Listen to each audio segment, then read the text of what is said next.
À l'occasion de l'anniversaire de la révolution de la place Maïdan en Ukraine, nous nous sommes rendus à la projection du documentaire La Compagnie Céleste réalisé par le collectif Babylone 13 dans le cadre du Festival international du film des droits de l'homme au Luminor.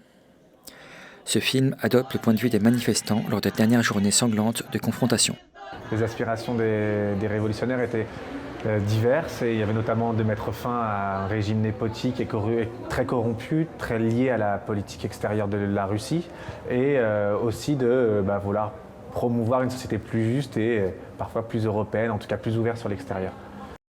L'Ukraine se trouve au centre de l'Europe géographiquement.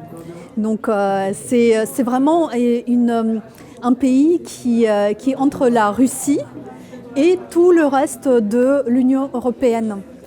Avant, on parlait de l'Ukraine comme d'une zone tampon entre l'Europe et la Russie. Sa position géostratégique majeure attise en effet la convoitise de l'Occident qui souhaite y déployer les forces de l'OTAN et de la Russie pour qu'il n'est pas envisageable de perdre sa base de Sébastopol en Crimée. L'attachement de la Russie à l'Ukraine n'est pas que militaire mais aussi culturel et économique. Les ancêtres des premiers tsars venaient de Kiev et l'Ukraine est le grenier à grains de la Fédération de Russie. C'est là quelques-unes des raisons qui expliquent l'attitude expansionniste belliqueuse de Poutine. Il parle désormais de Nouvelle Russia, laissant craindre une invasion de tout le sud du pays jusqu'à Odessa, la ville de Mariupol risquant d'être sa prochaine cible.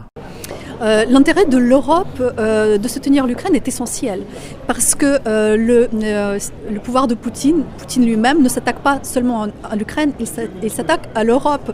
Poutine ne veut pas d'une Europe forte, il ne veut pas d'une Europe unie et il en a peur parce qu'il est beaucoup plus facile de traiter avec chaque État séparément qu'avec une Europe unie qui a des moyens humains, militaires, économiques beaucoup plus importants que ceux de la Russie.